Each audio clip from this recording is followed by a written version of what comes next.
Hey everybody, hello from sunny Colorado. Today we're going to talk about France.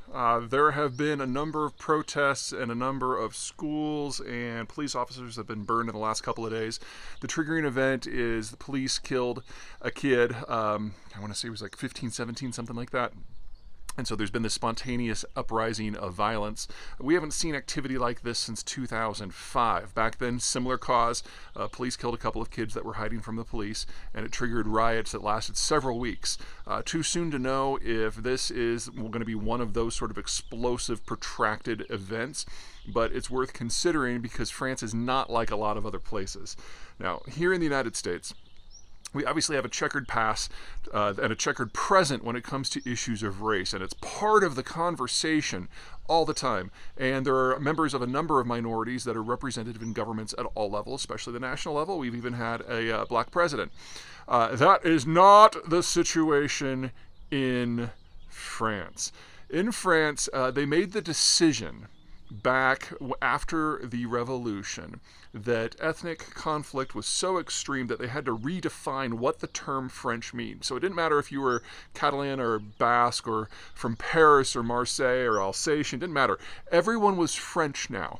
And all of the various groups that had been part of a series of civil wars and disturbances in France going back a millennium, all of a sudden were considered all of the same family. And in the modern age, what that means, it's illegal, unconstitutional even, to collect ethnic data on the French population. And if everyone was just Basque or Catalan or French or Alsatian, that might be okay. But that is not the France of today. As part of the colonial legacy, a number of people from their former colonies have moved to the mainland France, metropolitan France, and even have French citizenship. In fact, in some cases, their great-great-grandparents had French citizenship. So these are not people who arrived recently.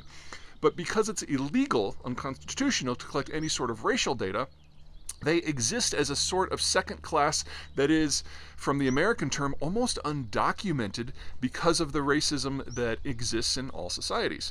So in the case of France, they don't even know how big the racial problem is.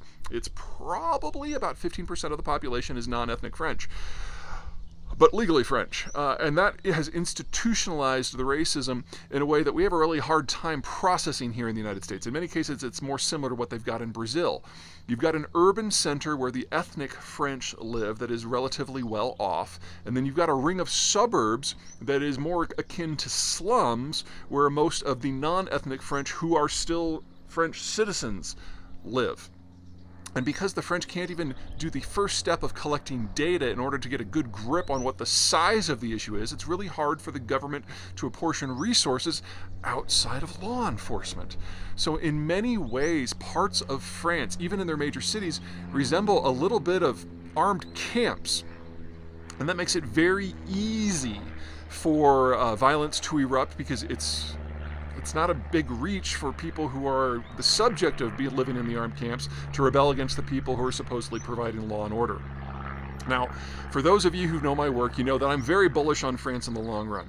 They never bet their economic, much less their political system, on globalization, and they never integrated their economy into the European Union. They've always seen themselves as a step apart. And that means that they've sacrificed a lot of efficiencies and a lot of the reach they could have gotten under the globalized era in order to maintain a more nationally oriented economic system. That comes at a big cost. But it does mean as globalization breaks down that the French don't have that far to fall. Because if the EU were to dissolve tomorrow and freedom of the seas would cease to exist next week, the French economic system is largely in-house. They're a massive producer and exporter of agricultural products. They've got energy nearby in both the North Sea and in Northwest Africa. There are several countries removed from the Ukraine war and what's going on with the Russians.